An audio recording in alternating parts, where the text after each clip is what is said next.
Shalom saudara. Shalom. Ya, saudara, saya akan lanjutkan pembahasan kita ya di Kejadian pasal 14 ayat 17 sampai 24. Ini kisahnya Abraham ya saudara ya.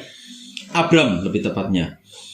Setelah Abram kembali dari mengalahkan Kedorlaomer dan para raja yang bersama-sama dengan dia, maka keluarlah Raja Sodom menyongsong dia ke lembah Syawe, yakni lembah raja. Melkisedek, Raja Salem, membawa roti dan anggur. Ia seorang imam Allah yang maha tinggi. Lalu ia memberkati Abram, katanya, diberkatilah kiranya Abram oleh Allah yang maha tinggi, pencipta langit dan bumi. Dan terpujilah Allah yang maha tinggi, yang telah menyerahkan musuhmu ke tanganmu. Lalu Abram memberikan kepadanya 1/10 dari semuanya. Berkatalah Raja Sodom itu kepada Abram, berikanlah kepadaku orang-orang itu dan ambillah untukmu harta benda itu. Tetapi kata Abram kepada Raja negeri Sodom itu, aku bersumpah demi Tuhan Allah yang maha tinggi, pencipta langit dan bumi, aku tidak akan mengambil apa-apa dari kepunyaanmu itu, sepotong benang atau tali kasut pun tidak, supaya engkau jangan dapat berkata, aku telah membuat Abram menjadi kaya. Kalau aku, jangan sekali-kali. Hanya apa yang telah dimakan oleh bujang-bujang ini dan juga bagian orang-orang yang pergi bersama-sama dengan aku, yakni Aner, Eskol, dan Mamre. Biarlah mereka itu mengambil bagiannya masing-masing. Saudara, saya akan fokus di ayat ke-17, kemudian 21 sampai ke-24. Nanti di pertemuan selanjutnya saya akan bahas tentang kisahnya Abram dengan Melkisedek ini, saudara ya. Jadi hari ini kita fokus ke Abram dengan Raja Sodom. Nah, saudara, ini ceritanya Abram ini habis menang, saudara. Habis menang perang lawan raja-raja yang menginvasi ini, saudara. Raja-raja yang menginvasi, yang menculik Lot. Jadi habisnya ketemu sama Lot, ya habis ketemu sama Lot, ini sudah menang, dia ketemu sama Lot, kemudian muncullah Raja Sodom. Kemudian muncul juga Melkisedek. Setelah Abram ngobrol-ngobrol, setelah Abram diberkati oleh Melkisedek, kemudian Raja Sodom ini ngomong sama Abram, dia negosiasi. Ini semua ya barang-barang, ini semua barang-barang ini kamu ambil aja, kamu bawa aja. Tapi yang orang-orang itu, yang warga, mungkin itu warga-warga Sodom ya, kembalikan semua sama aku. Yang barang-barang ambil semua. Jadi ini satu negosiasi. Raja Sodom ini sebenarnya ingin menghindari konflik dengan Abram. Ya, dia tahu persis ini raja pengganti, saudara, karena raja lamanya sudah mati, ya, mati dalam perang itu. Nah, Raja Sodom ini ngerti betul, wah ini Abram ini bukan orang yang bisa dianggap remeh ini. Ya, bayangkan dia mengalahkan 4 raja yang mengalahkan raja-raja sebelumnya. Ya, ini raja-raja yang sebelumnya kan mati semua, saudara. Nah, dia menyadari betapa Abram ini nggak bisa dianggap remeh, betapa kuatnya dia, betapa luar biasanya dia. Udah, kita ambil ini aja lah, win-win solution aja. Kita cari jalan tengah aja. Gimana kalau orang-orang itu kembali sama aku, harta bendaku ambilin semua. Harta benda yang didapat dari perang ini ambil semua, nggak apa-apa, nggak masalah. Ya, tapi kita bisa melihat Abram menolak. Ya, Abram menolak. Saudara, rampasan perang ini kan pasti nggak sedikit, saudara ya. Apalagi yang datang ini raja-raja, saudara. Yang datang raja-raja, dia perbekalan pasti banyak, ya kan? Kuda-kuda itu pasti banyak, terus baju-baju itu banyak, pokoknya materi itu pasti banyak semuanya, ya kan? Tapi apa yang terjadi? Abram nggak mau, ya. Dibilang, aku bersumpah demi Tuhan Allah yang maha tinggi, pencipta langit dan bumi, aku tidak akan mengambil apa-apa dari kepunyaanmu itu, sepotong benang atau tali kasut pun tidak, supaya engkau jangan dapat berkata, aku telah membuat Abram menjadi kaya. Jadi ini satu ungkapan, dia bilang gini, jangankan yang besar-besar itu, yang kecil-kecil aja aku gak akan ngambil sama sekali. Kenapa? Aku gak mau kamu menganggap, atau orang menganggap bahwa ini loh, Abram itu bisa kaya gara-gara aku. Nah, Abram gak mau, saudara. Abram menolak sesuatu yang menguntungkan dirinya. Abram sebenarnya bisa kan dapat keuntungan dari situ, saudara. Kalau saudara yang ada di posisi Abram, kira-kira diambil gak itu? Harta benda segitu banyaknya. Ambil ya, saudara ya. Wah, kapan meneh gitu ya. Mumpung ini. Kita lo udah perang, udah capek-capek, ya, udah gitu kita menang lagi, kita menang telak loh, Kita menang telak loh. Kita dapat banyak ini. Abram punya alasan. Abram sebenarnya sedang menjaga integritasnya dia. Abram berusaha menjaga integritasnya. Abram tahu kalau Sodom, tanah Sodom itu bejatnya luar biasa. Ya, kita pernah bahas ya. Abram tahu persis itu tanah bejatnya luar biasa. Itu daerah bejatnya luar biasa. Memang mereka makmur sekali. Harta benda banyak, orang-orang kaya banyak di sana. Tapi bejatnya juga luar biasa. Mana mungkin aku itu bersekutu dengan dia? Ya kan? Ini hatinya Abram, saudara. Itulah kenapa dia langsung menolak, saudara. Enggak, itu melukai integritasku. Itu melukai integritasku. Enggak, aku enggak mau. Kalau Lot yang seperti itu mungkin sama Lot langsung diambil, saudara. Buktinya di awal-awal apa yang terjadi? Lot langsung bilang, "Wih, itu bagus itu." Dia ngelangkai Abram. Dia langsung pilih ke sana, ke Sodom aja, enak ini. Nah, saudara, kalau kita perhatikan, imannya Abram itu sebenarnya terus bergerak, ya. Bergerak dalam artian bukan bergerak mundur, tapi imannya dia itu mulai naik step. Satu step lagi, satu step. Kalau kita perhatikan di awal-awal apa yang terjadi? Waktu Abram di Mesir, waktu Sarah diminta sama raja, apa yang terjadi? Takut kan dia, saudara? Takut kan? Tidak mengakui istri. Iya, dia sampai bohong-bohong. Tapi kali ini beda. Stepnya mulai bergerak. Jadi pengalaman dia bersama dengan Tuhan itu membawa perubahan di dalam karakternya dia, membawa perubahan di dalam kehidupannya, membawa perubahan di dalam hatinya dia. Dia semakin mengalami Tuhan, semakin mengenali siapa Allah yang dia sembah. Itulah kenapa dia tahu itu raja kuat, saudara. Raja-raja ini orang-orang kuat semua. Bagaimana nggak kuat? Mereka mengalahkan 5 raja negeri Sodom. 4 orang ini mengalahkan raja-raja orang Sodom di tanah yang dipilih oleh raja-raja orang Sodom untuk perang. Sebenarnya raja-raja orang Sodom dan Gomora ini kan tahu, saudara, mengenal medannya, tapi bisa dikalahkan oleh 4 raja ini. Artinya ini kan bukan main-main, saudara. Abram gak takut. Bagaimana dia maju? Kalau yang dulu mungkin Abram pilih sembunyi dulu, mungkin, saudara ya. Kita sembunyi dulu. Atau mungkin dia gini, aduh kita berdoa aja lah. Kita berdoa aja minta pertolongan Tuhan. Siapa tahu ada badai gitu ya. Ada badai nyerang raja-raja itu terus Lot tiba-tiba bebas gitu ya. Mungkin kalau dulu di awal-awal mungkin Abram seperti itu. Tapi kali ini Abram enggak. Ada perubahan yang cukup drastis dari sikap mentalnya, saudara. Dia mengambil keputusan, enggak, kita harus lawan, kita harus bebaskan Lot. Dia tahu Allah pasti menyertai dia. Ya, saudara ya. Nah, saudara, kedewasaan iman semakin kita mengenal Tuhan, semakin kita mengalami Tuhan, pasti semakin kita mengenal Tuhan. Benar nggak? Sama kayak kalau kita dengan pasangan kita, saudara. Saya semakin lama dengan Helen, saya semakin mengenali dia, seleranya dia, atau mungkin dia menjelang mau ngomel gitu ya. Mungkin saya dari hawa sekelilingnya itu saya sudah mulai mau ngomel ini kayak ini. Gak enak.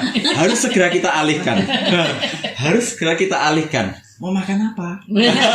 Gitu ya. Nggak jadi ngomel. Nggak jadi.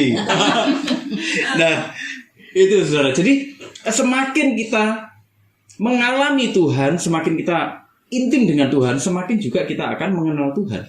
Dan semakin kita mengenal Tuhan, kita akan menjadi semakin serupa segambar dengan Tuhan. Semakin serupa segambar dengan Tuhan, artinya apa? Ada perubahan di dalam diri kita. Perubahan pola pikir, perubahan mentalitas, perubahan sikap, perubahan tindakan, perubahan pilihan-pilihan di dalam hidup. Itu akan mengalami banyak perubahan, saudara. Banyak perubahan yang drastis, dan itulah yang terjadi pada Abram. Imannya makin dewasa. Ya, karena imannya makin dewasa, penyerahannya semakin total kepada Tuhan, ada banyak yang berubah di dalam hidupnya. Itulah kenapa integritasnya semakin bisa dipertanggungjawabkan. Integritasnya dia semakin kelihatan. Ya, meskipun nanti waktu kita belajar tentang Abram ini, saudara ya, kita akan melihat bagaimana Abram ini imannya sempat naik turun nanti. Gitu. Tapi naik turunnya iman Abram itu bukan gini terus gini jret. Naik 1, turun 5, bukan gitu saudara. Misal dia naik 1, naik lagi 1, turun lagi 1, tapi naik lagi 3, nanti turun lagi 1, naik lagi 3, turun lagi 1. Nah, imannya seperti itu, naik turunnya seperti itu. Tapi nanti kita akan melihat waktu kita mempelajari Abraham ini saudara ya. Nah saudara, integritas ini apa? KBBI bilang gini, integritas itu mutu. Mutu dari apa? Mutu sifat yang kalau dilihat itu bisa menunjukkan kewibawaannya seseorang. Dalam bahasa yang sederhana, KBBI menerjemahkan integritas itu sebagai sebuah kejujuran. Ya, tapi kita akan melihat bagaimana dari sudut pandang Alkitab, integritas itu punya satu sisi yang jauh lebih utuh. Integritas itu gini, integritas itu memiliki ukuran moral yang jelas. Ya, saudara, kalau kita di dalam masyarakat, ukuran baik atau tidak baik itu apa, saudara? Ukuran baik atau tidak baiknya itu kan yang sesuai dengan kesepakatan masyarakat, benar nggak, saudara? Tapi kalau kita belajar dari apa yang firman Tuhan katakan, integritas itu selalu memiliki tolok ukur, dan tolok ukurnya itu selalu siapa? Tuhan. Jadi bukan cuma apa yang baik, tapi apa yang benar, apa yang sesuai dengan pribadinya. Saudara, waktu kita belajar tentang penciptaan ya, waktu kita belajar tentang penciptaan ya, saudara, kita bisa melihat bagaimana manusia diciptakan. Itu serupa segambar dengan Tuhan. Artinya manusia ini punya moralitas yang sebenarnya waktu awal diciptakan, rancangannya Tuhan itu apa? Moralitasnya sesuai dengan Tuhan. Tuhan itu kasih nggak, saudara? Kasih. Itulah kenapa manusia harus mengasihi. Tuhan itu kira-kira berpikiran jahat nggak tentang manusia, saudara? Enggak. Artinya kita juga nggak berpikir yang jahat. Kita berpikir tentang kebaikan. Ya kan? Kita lihat Tuhan waktu menciptakan bilang apa? Amat baik, amat baik, amat baik, amat baik. Sampai dibilang sungguh amat baik. Ya kan? Artinya apa? Tuhan melihat semuanya itu baik. Itulah kenapa manusia juga harus melihat dalam ukurannya Tuhan, dalam standarnya Tuhan. Bukan cuman baik dalam ukurannya manusia, tapi benar dalam pandangannya Tuhan. Standarnya terlihat di mana, saudara? Di dalam firman-Nya. Bagaimana kita mengenali Tuhan? Kita mengenali lewat firman-Nya. Bukan cuma lewat pengalaman hidup. Memang kita harus mengalami Tuhan secara langsung di dalam kehidupan kita. Tapi itu harus ada ukurannya. Ukurannya apa? Firman Tuhan. Itulah kenapa Paulus bilang ujilah segala sesuatu. Supaya kita bisa tahu pengalaman-pengalaman rohani kita itu benar atau salah. Kenapa? Karena saya sering menjumpai ada orang ngaku dapat suara Tuhan, tapi dia nggak mau menguji suara Tuhan. Ternyata suara Tuhannya apa? Itu kedagingannya dia, untuk memuaskan dia. Saya pernah dengar, saudara ya, saya pernah dengar ada orang ngaku dia dapat suara Tuhan, tapi suara Tuhannya bilang dia harus bercerai sama pasangannya. Ayo, gimana yang kayak gitu, saudara? Nah, itu suara Tuhan atau suara hantu? Nah, iya kan? Itu suara hantu menurut saya. Itu loh. Dia nggak nguji dari firman Tuhan. Dia nggak mau dengar dari orang lain. Kenapa? Karena dia merasa kepekaannya itu sama Tuhan sangat tinggi. Nah, kayak gitu loh. Jadi gini, saudara, ukuran moralitas itu nggak cuma apa yang baik, tapi harus benar. Nah, gitu loh. Ya, saudara. Jadi integritas itu bukan cuman baik, tapi integritas itu harus benar. Saudara, moralitasnya ukurannya Allah. Saya ingin bacakan di dalam Imamat 20 ayat 26, saudara. Dikatakan gini. Kuduslah kamu bagiku, sebab aku ini Tuhan kudus, dan aku telah memisahkan kamu dari bangsa-bangsa lain supaya kamu menjadi milikku. Artinya waktu kita hidup di dalam integritas, kita hidup di dalam kekudusan, kita hidup terpisah dari prinsip-prinsip yang dunia yakini sebagai sesuatu yang benar. Gitu loh, saudara. Saudara, orang kadang-kadang gini, mengesahkan perselingkuhan cuma gara-gara apa? Misalnya, pasangannya tidak mampu memuaskan secara seksual, bener gak? Bagi orang lain, bagi sebagian orang mungkin di dalam komunitasnya mungkin bilang, oh nggak apa-apa, dia kan kasihan kan dia kasihan kan, gara-gara pasangannya nggak mampu memuaskan, lah dia terus harus bagaimana? Ya nggak apa-apa lah sama orang lain. Tapi firman Tuhan nggak bilang kayak gitu kan, saudara? Iya kan? Waktu kita menikah, kita jadi satu daging. Kita menyatu, suka, duka, kita lewati bersama. Iya kan? Suka, duka harus dilewati bersama-sama. Apapun yang terjadi harus ditanggung bersama-sama.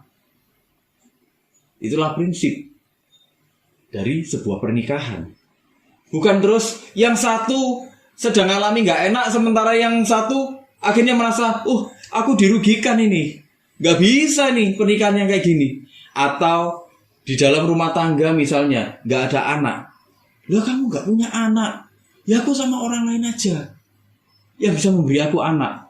Bagi beberapa orang mungkin itu sesuatu yang dibenarkan, saudara. Kalau standarnya manusia, tapi standarnya Tuhan, benar nggak yang kayak gitu, saudara? Nggak benar sama sekali. Ada anak, nggak ada anak, pernikahan tetaplah pernikahan. Yang waktu menikah disaksikan oleh Tuhan. Kenapa? Karena pernikahan itu inisiatifnya Tuhan. Allah yang merancang pernikahan. Gitu loh.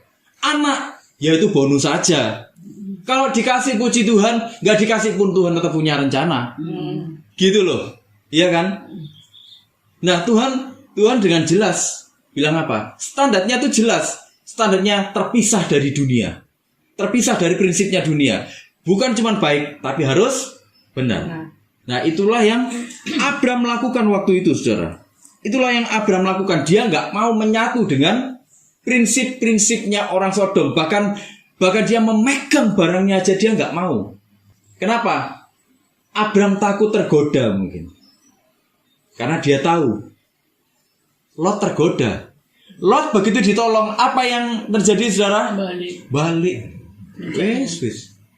Soro-soro mungkin bikinnya gitu ya Abraham. Soro-soro tak selamat nolele gitu. Susah-susah, ini bertaruh nyawa, perang.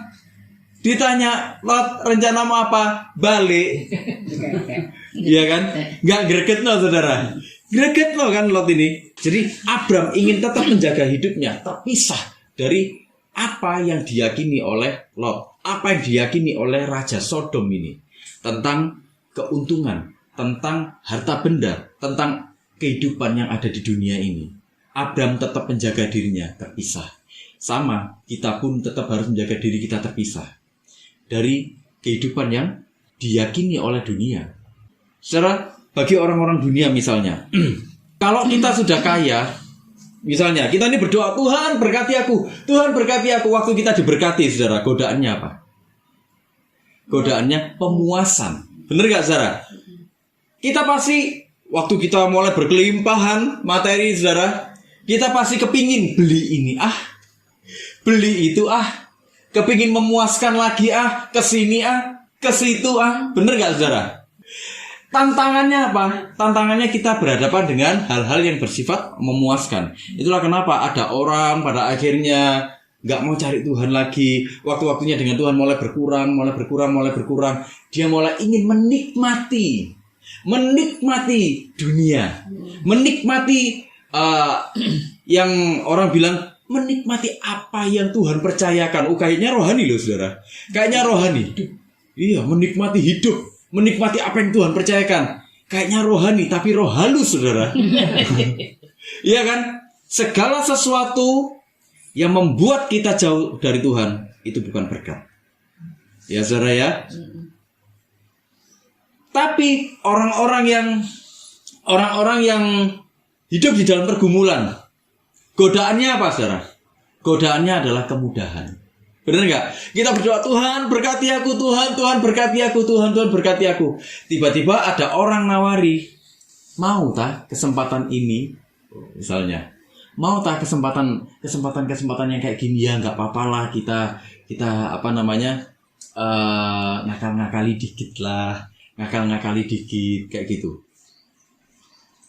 Kelihatannya mudah. Habis itu kita mau lagi nih, iya ya, mungkin ini kesempatan dari Tuhan. Jalan keluar. Tuhan kasih kita jalan. Kesempatan ini gak datang 100 tahun sekali. Iya kan? Ini belum tentu datang lagi. Gimana, saudara? Iya kan? tiba-tiba ada orang nawari, misalnya ini ada orang nawari uang haram. Misalnya ada orang nawari, kita tahu ini uang haram saudara. Pakai naik. Kira-kira apa yang saudara lakukan? Atau saudara mau doa dikuduskan dulu? Gak masuk. Atau uangnya atau kesempatannya itu mau dikuduskan dulu. Tuhan, aku berdoa Tuhan, segala sesuatu yang ada di dunia ini adalah milikmu semuanya Tuhan. Aku berdoa, aku mendeklarasikan ini kudus. Apa yang kayak gitu kita urapi, habis itu diurapi tanda salib gini saudara. Habis itu bingung dicari polisi. Iya kan? Apa yang kayak gitu. Jadi godaan, mau orang yang sudah ada di dalam kelimpahan, mau orang yang sudah ada di dalam, maupun orang yang masih ada di dalam kesusahan, itu sama-sama menggodanya dan sama-sama menjauhkan kita dari Tuhan. Nah, itu yang Abraham gak mau, saudara. Dia tetap ada di dalam prinsip integritasnya. Integritas itu, sekali lagi, bukan hanya bertindak baik, tapi dia juga benar, saudara. Kenapa? Karena integritas itu ekspresi dari pendewasaan iman. Dia hasil dari pendewasaan iman. Integritas itu bukan cuma karena kita takut kita ditangkap polisi, bukan. Bukan karena kita takut kita nanti dihakimi masyarakat, bukan, saudara. Integritas itu sebagai hasil dari pendewasaan iman. Ekspresi dari rasa cinta kita kepada Tuhan, ekspresi dari kebergantungan kita kepada Tuhan. Waktu kita bergantung sama Tuhan, saudara, waktu kita mencintai Tuhan, apakah kitanya akan melukai Tuhan, saudara? Enggak kan? Bupil apa mau melukai perasaannya Pak Pil? Enggak ya, enggak mau. Iya kan? Jadi iman itu ekspresi dari kebergantungan kita kepada Tuhan. Karena kita bergantung pada Tuhan, kita enggak mau mengecewakan Tuhan. Itulah kenapa hidup kita ini berintegritas. Itulah kenapa kita ini enggak mau asal-asalan hidupnya. Itulah kenapa kita enggak mau bersekutu dengan dunia. Kita memang masih hidup di dalam dunia. Bukan berarti kita hidup di dunia ini terus habis itu kita enggak bermasyarakat, kita enggak bergaul dengan tetangga-tetangga. Bukan kayak gitu loh, saudara. Enggak. Tapi secara prinsip kita enggak ikut apa yang diyakini dunia. Itulah integritas. Jadi dari mana kita punya yang seperti itu? Dari pendewasaan iman. Dari proses di dalam hidup kita. Jadi itulah kenapa kita jangan menganggap remeh proses. Itulah kenapa kita jangan ngomong gini, ada proses di dalam kehidupan. Wah, Tuhan ini kok nggak mengasihi aku sih Tuhan, kok proses terus sih Tuhan, kapan mandeke Tuhan prosesnya ini. Tuhan bilang gini, nah, nanti kalau sudah tak panggil pulang mandek. Haleluya. Nah gitu. Itulah. Jadi seumur hidup itu proses. Gitu loh, saudara. Seumur hidup itu proses. Cuman proses ini ada tahapan-tahapannya, gitu loh. Di awal-awal ini ya, kalau kita sudah selesai, kita habis misal satu masalah sudah selesai, satu problem sudah selesai, saudara jangan enak-enakan, kita lagi masuk problem yang lain lagi. Gitu, makanya kita jangan, wah puji Tuhan masalahku sudah selesai, Tuhan lagi bilang gini, ente nono situ ini. Tunggu tanggal mainnya. Loh, karena gini, begitu yang satu selesai, sebenarnya langsung kita masuk babak selanjutnya, saudara. Cuman kita lagi dikenal-kenalkan lagi, gitu loh. Adaptasi lagi, saudara. Nanti saudara akan ketemu sama puncak dari permasalahan. Gitu. Setelah ketemu puncak dari permasalahan, kita akan nemu penyelesaian. Begitu nemu penyelesaian, masuk babak ketiga. Naik lagi. Gitu. Pengenalan, adaptasi lagi. Nanti nemu lagi puncak daripada babak itu. Nemu penyelesaian. Begitu nemu penyelesaian, masuk babak selanjutnya lagi. Itulah kehidupan, saudara ya. Jadi saudara, kita hidup jangan ngersulo. Makanya kita jangan bilang gini, Tuhan bebaskan aku dari proses ini. Mau mati. Nah, nanti kalau Tuhan bilang kayak gini gimana? Ya mau nak, boleh aja. Gitu. Lu film cari. Jadi gitu ya, saudara ya. Secara memisahkan diri dari dunia, itulah yang namanya hidup di dalam kekudusan. Artinya integritas dan hidup di dalam kekudusan itu adalah sesuatu yang berjalan beriringan, saudara. Banyak orang Kristen yang hidup di dalam Tuhan, mau diberkati Tuhan, tapi tidak mau hidup di dalam Tuhan, gitu loh. yang ngakunya Kristen tapi nggak hidup di dalam Tuhan.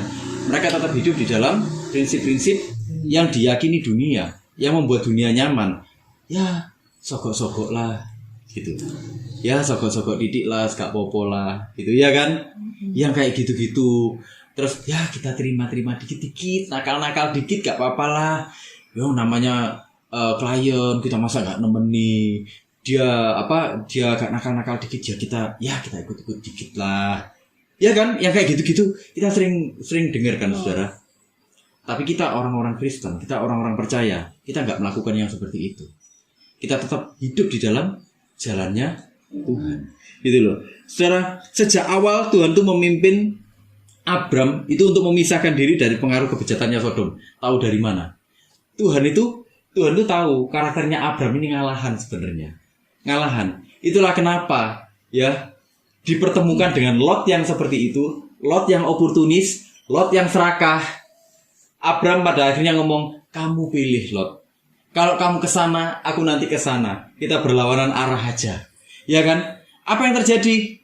Lot bilang, "Aku pilih ke sana," karena dia lihat Sodom ini makmur sekali. Tuhan itu sudah tahu, Tuhan itu sudah merancang semuanya. Tuhan turut bekerja di dalam segala sesuatu, mensinergikan segala sesuatu untuk mendatangkan kebaikan bagi orang-orang yang mengasihi Dia. Kebaikannya itu apa, Saudara? Kebaikannya itu adalah persekutuan kita dengan Tuhan.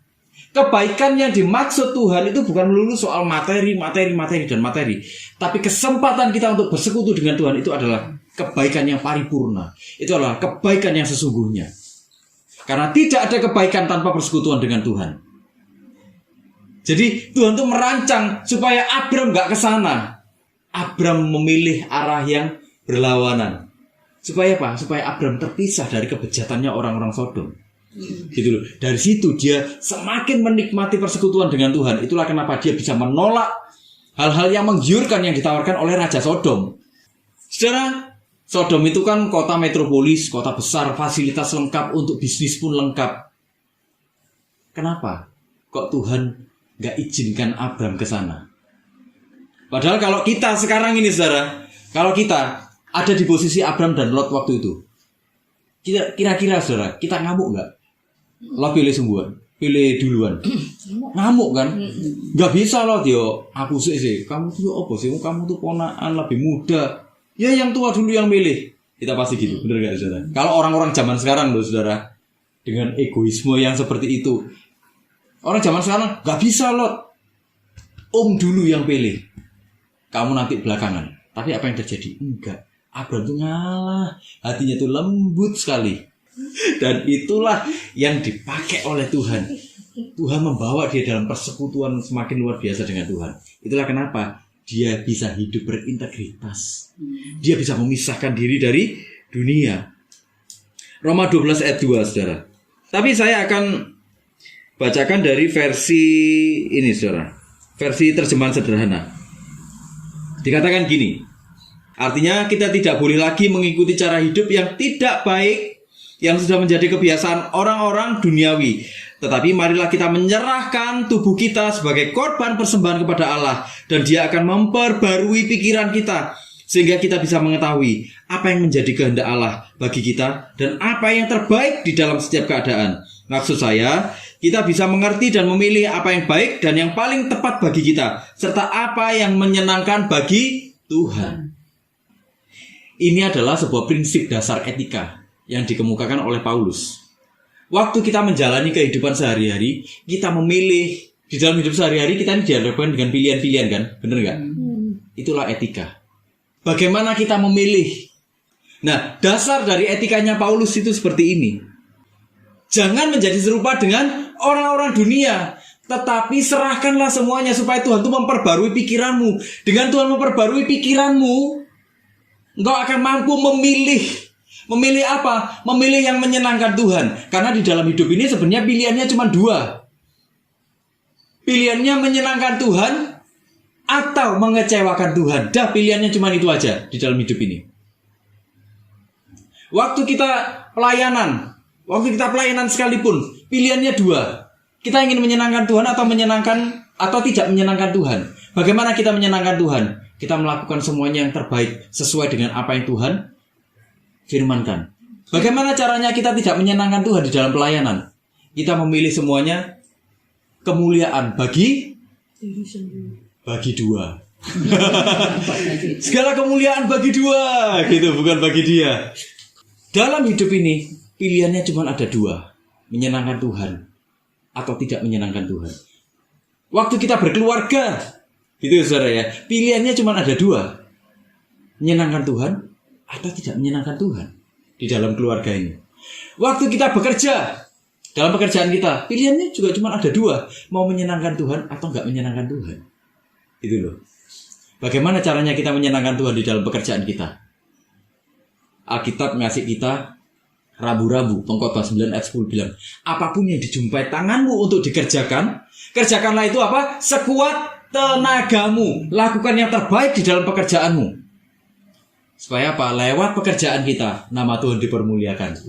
Nah, iya kan? Jadi di dalam hidup ini, apapun yang kita lakukan, apapun yang kita kerjakan, pilihannya cuma dua. Memuliakan Tuhan atau tidak memuliakan Tuhan, menyenangkan atau tidak menyenangkan Tuhan. Saudara, hidup di dalam kekudusan itu adalah rancangan Tuhan rancangan Tuhan buat manusia sejak semula. Allah itu kudus. Itulah kenapa Tuhan itu menciptakan manusia kudus sebenarnya dalam kerangka kekudusan Tuhan. Kalau kita belajar di perenungan penciptaan, saudara ya, sejauh ini kita belajar bagaimana Tuhan itu sebenarnya lagi memisahkan manusia gini. Tak pisahkan. Kenapa? Karena aku ini kudus. Karena aku ini kudus, kamu juga harus terpisah. Kamu ada bersama dengan aku. Kalau kamu kudus tanpa celah, kamu juga ada bersama dengan aku. Kamu menikmati hubungan dengan aku. Nah, waktu manusia jatuh dalam dosa, apa yang terjadi, saudara? Manusia langsung terpisah dari Tuhan. Benar ya, saudara ya? Itulah. Jadi sebenarnya rancangannya manusia sejak dari awal itu adalah rancangan untuk hidup di dalam kekudusan. Rancangan untuk hidup di dalam integritas. Damai, sukacita itu nggak akan hilang kok kalau kita hidup di dalam kekudusan. Mungkin kita berpikir gini, Tuhan yang itu loh kok enak ya Tuhan ya. Dia berbuatnya nggak bener, tapi rasanya kok hidupnya diberkati gitu ya. Iya nggak? Iya. Manusia kan sering kan berpikir kayak gitu. Kita sering iri kan sama orang-orang dunia. Nggak usah iri, saudara. Nggak usah iri. Kadang-kadang gini. Kenapa orang-orang dunia kelihatannya tuh hidup bebas? Kenapa kelihatannya kok diberkati? Saudara, segala sesuatu yang nggak membuat kita semakin dekat sama Tuhan, itu bukan berkat namanya. Kalau ada segala sesuatu justru itu membuat kita semakin menjauh dari Tuhan, itu sebenarnya bukan berkat. Itu kutuk. Ya saudara ya, jadi nggak usah iri sama orang-orang di dunia. Kok enak dia hidup kaya, dia bisa menikmati, dia bisa pergi ke sana, ke sini, ke sana, ke sini. Saudara tahu kenapa orang-orang seperti itu kadang-kadang justru kelihatannya menikmati hidup? Karena mereka hampa.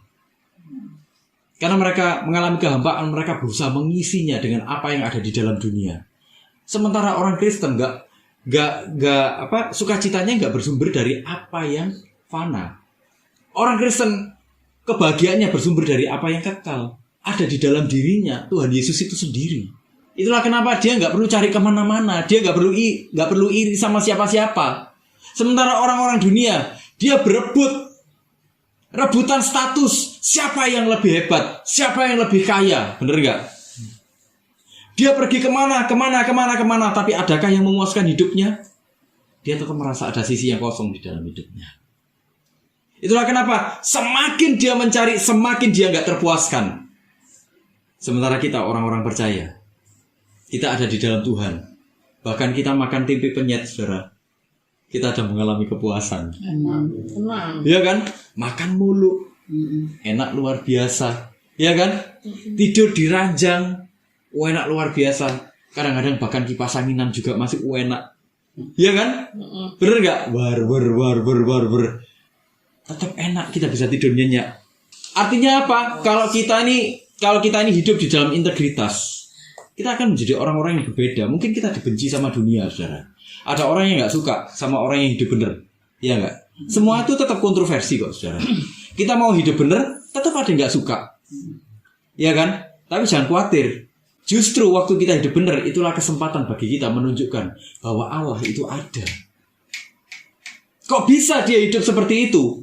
Siapa sumbernya? Tuhan. pada dasarnya orang yang ada di dalam sifat dosa itu nggak akan menemukan kebenaran, gitu loh. Tapi kok dia bisa hidup seperti itu? Sekelilingnya hidup nggak karu-karuan, tapi kenapa dia bisa? Matius 5 ayat 16 bilang apa, saudara? Hendaklah terangmu bercahaya di depan semua orang supaya apa? Mereka melihat apa? Perbuatanmu dan mereka memuliakan Bapamu yang di surga. Gitu loh. Supaya mereka melihat kualitasnya Bapamu yang di surga. Salah satu unsur dari kata mulia itu adalah kualitas. Waktu mereka memuliakan Tuhan, artinya mereka mengakui kualitasnya Bapa di surga itu ada di dalam kita. Dan itulah yang membuat mereka nanti tertarik. Itulah yang membuat mereka pada akhirnya mungkin, iya ya, kok bisa dia hidup seperti itu? Saya kadang-kadang kalau ketemu sama orang gitu, saudara ya, kadang saya membuka pembicaraan, akhirnya dia ngomong, saudara. Tahu kadang-kadang di akhir mereka ngomong, Pak, nanti kalau dalam doa-doanya Bapak, tolong doakan saya Pak ya, tolong bawa doa saya Pak ya. Siapa tahu Pak, katanya orang-orang seperti Bapak, orang-orang Kristen itu doanya didengar sama Tuhan. Dari mana yang seperti itu? Apa waktu itu saya berteologi terus ngomong, Pak, gini Pak ya, Trinitas itu seperti ini loh Pak. Atau Pak, doktrin Allah itu seperti ini Pak. Nama-nama Allah itu seperti ini Pak. Mungkin dia berpikir gini, panganan apa maneh gitu. Iya kan? Terlalu tinggi. Enggak. Saya enggak ngomong-ngomong yang seperti itu. Kadang-kadang saya cuma bicara tentang kehidupan sehari-hari, saudara. Saya tanya pergumulannya apa dalam kehidupan sehari-hari, dia cerita. Kalau kita hidup benar artinya apa? Orang akan melihat ada harapan. Kasih Tuhan itu masih ada dan bisa menjamah mereka. Gitu loh, saudara. Jadi itulah yang Abraham lakukan sebenarnya. Waktu Abraham hidup di dalam integritas, waktu dia hidup di dalam kekudusan, sekelilingnya melihat ada kualitasnya Tuhan di dalam dia.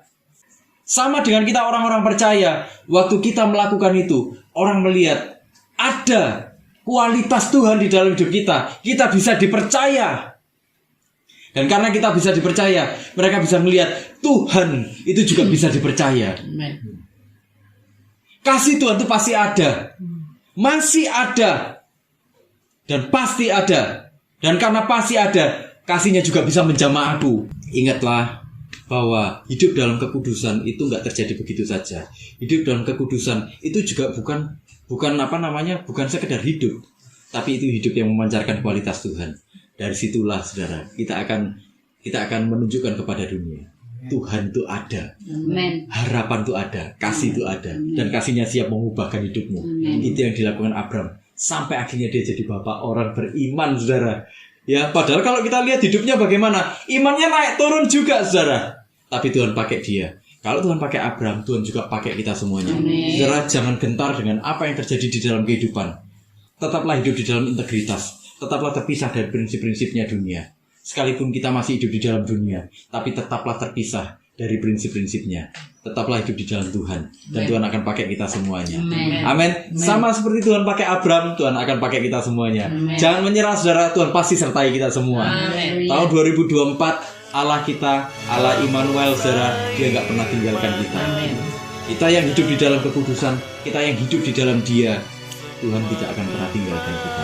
Selalu ada kekuatan yang baru. Amin. Yuk sama-sama kita berdoa. Jangan kasih